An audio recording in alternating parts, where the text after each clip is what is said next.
अस्सलाम वालेकुम नाजरीन, मैं हूं मोहम्मद अब्दुल हकीम। आइए देखते हैं आज का ये खबरनामा। बिहार के रहने वाले एक नौजवान जिसका नाम हाफिज उबैदुल्ला, वार्ड नंबर 8 सीमाचल से रहने वाले हैं। ये लोग 1975 से एक गवर्नमेंट इनको ज़मीन दी थी। अब इस ज़मीन पे ये खुद वहाँ पे काबिज थे, लेकिन 2018 में इस ज़मीन पे जब घर बनाने की कोशिश की तो एक शख्स जिसका नाम शमशाद आलम है, और कहा जा रहा है कि ये अख्तरुल ईमान के कुछ रिश्तेदार हैं। ये लोग कह रहे हैं, हम नहीं कह रहे हैं, क्योंकि इससे पहले भी ये न्यूज़ हम बता चुके हैं। लेकिन ये ज़मीन का तनाज़ा मुसलसल चल रहा है और ये कई बार इसने कहा, ये नौजवान ने कहा कि दारुसलाम भी ये आ चुका है, लेकिन इसे इंसाफ नहीं मिला। अख्तरुल ईमान के पास जाने के बाद भी इन्हें इंसाफ नहीं मिला। अब हाल ही में अख्तरुल ईमान MIM के टिकट से सीमाचल से मुंतखब हुए थे, ये आप लोग अच्छी तरह जानते हैं। अब बताइए, आखिर MLA बनते ही ये अपना ख़जाना भरना चाहते हैं या ज़मीनों को लूटना चाहते हैं? अगर ये सच्चाई है तो क्योंकि इसकी इंक्वायरी होना चाहिए, क्योंकि ये लोग इतने परेशान हैं कि अख्तरुल ईमान के पास भी गए तो उन्होंने भी ये कहा कि डॉक्यूमेंट तो बराबर है, लेकिन अब वो नहीं सुन रहे हैं, मैं क्या करूं, ये भी कहा है। बहरहाल तफसील सारी इन्हीं की ज़बानी सुनते हैं। आइए देखते हैं ये रिपोर्ट। अस्सलामु अलैकुम, मैं हाफिज़ उबैदुल्ला, बिहार ज़िला पूर्णिया, रौटा थाना, गांव शीशाबारी, खास टोला, वार्ड नंबर 8 सीमांचल से। आप जो ये ज़मीन देख रहे हैं, हम लोग 1975 से रहते हैं। हमारे पास ज़मीन के तमाम कागज़ात मौजूद है। 2011 में सरकारी अमीन आकर ज़मीन नाप कर हमें कागज़ात बना के भी दिया है। उसी ज़मीन में एक सरकारी घर भी है। और 2018 में जब हम लोग पुराना घर तोड़कर नया मिट्टी का घर बनाने के लिए जा रहे थे, हमारे घर के सामने कांग्रेस के साबिक़ नायब MP जो अभी प्रमुख है, उनका नाम मोहम्मद शमशाद आलम है, हम लोगों के पास फ्री में ज़मीन मांग रहा था। हम लोगों ने ज़मीन देने से इनकार किया क्योंकि हमारे पास इसके अलावा कोई दूसरा ज़मीन नहीं है। तो हम लोगों को मारा पीटा और हमारे सारे लोगों को जेल भेज दिया।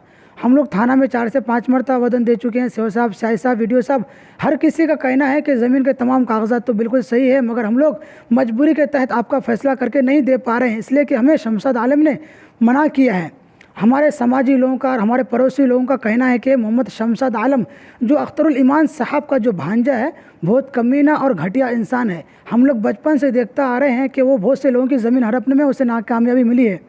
इंशाअल्लाह आप लोगों की भी ज़मीन हड़पने में नाकामयाबी उसे मिलेगी। एक मरतबा आप लोग अख्तरुल ईमान साहब के पास पहुँचे, तो हम लोग अख्तरुल ईमान साहब के पास जब पहुँचते हैं तो अख्तरुल ईमान साहब कागज़ात देखते हैं। कागज़ात देखने के बाद अख्तरुल ईमान साहब वो ये कहते हैं कि ज़मीन के कागज़ात तो बिल्कुल सही है, मगर आप लोगों के साथ ऐसा जुल्म कौन कर रहा है? तो हम लोग कहते हैं कि मोहम्मद शमशाद आलम आपका भांजा। तो अख्तरुल ईमान साहब वो ये कहते हैं कि आप लोग जाइए, इंशाअल्लाह आपका 8 दिन के अंदर फ़ैसला हो जाएगा। तो उसके बाद कई 8 दिन गुजर जाते हैं। तो उसके बाद हम लोगों ने फिर दोबारा अख्तरुल ईमान साहब के पास जब जाते हैं तो अख्तरुल ईमान साहब वो ये कहते हैं कि मैंने अपने भांजे से बात किया, मेरा भांजा मानने के लिए तैयार नहीं है, मैं अपने भांजे को लकड़ी की चोट पर तो नहीं बैठा सकता। तो हम लोग फिर वापस आते हैं। उसके बाद तीसरी मरतबा जब हम लोग अख्तरुल ईमान साहब के पास पहुंचते हैं तो अख्तरुल ईमान साहब वो ये कहते हैं कि देखिए ज़मीन के कागज़ात बिल्कुल सही है, मगर मेरा भांजा मानने के लिए तैयार नहीं है। मेरे भांजे को ज़मीन की जितनी तंगी हो रही है, जितनी ज़रूरत है, उसको उतना दे दीजिए तो आपका फ़ैसला हो जाएगा, वरना आप कोर्ट कचहरी का चक्कर काटिए। तो उसके बाद मैंने आपके 5 MLA से जब बात करता हूं तो 5 MLA का कहना है कि हमारा क्षेत्र नहीं है, हमारा हल्का नहीं पड़ता है, वो अख्तरुल ईमान साहब का हल्का है। आप लोग अख्तरुल ईमान साहब से बात कीजिए और अख्तरुल ईमान साहब से मसला सुलझा लीजिए। तो हमारे पड़ोसी, हमारे समाजी लोग कहते हैं कि एक मरतबा आप लोग दारुसलाम जाइए। तो हम लोग दारुसलाम 3 मरतबा जब जाते हैं तो 3 मरतबा हमारे लोगों को मायूस होकर निकलना पड़ता है। तो उसके बावजूद मैं बैरिस्टर असदुद्दीन अवैसी साहब मैं आपका शुक्रगुजार हूँ, इसलिए कि मैं इलेक्शन के मौके पर मैंने 275 वोटों से मैंने अख्तरुल ईमान साहब को नवाजा। और मैं बैरिस्टर असदुद्दीन अवैसी साहब, हमारे पड़ोसी और हमारे समाजी लोगों के कहने पर मैं आपसे दोबारा अपील करता हूँ, आपसे मैं दरख्वास्त करता हूँ कि हमारा जो ज़मीन का मसला है, प्लीज़ हमें हमारा मसला हल करके दीजिए। और मैं ऑलरेडी आपके तमाम MLAs, हैदराबाद के MLAs, बिहार के MLAs, MP इम्तियाज़ जलील साहब और हमारे वारिस पठान साहब, इरफान पठान साहब, ऑलरेडी मैं तमाम के तमाम व्हाट्सएप पर ज़मीन के तमाम कागज़ात मैं भेज चुका हूँ। और मैं आपसे अपील करता हूँ बैरिस्टर असदुद्दीन अवैसी साहब कि हमारा ज़मीन का जो मसला है, हमें मसला हल करके दीजिए। और हमारे हैदराबाद के तमाम प्रेस मीडिया से मैं दरख्वास्त करता हूँ कि इस वीडियो को आगे तक शेयर कीजिए और हमारे बैरिस्टर असदुद्दीन अवैसी साहब तक पहुँचाइए।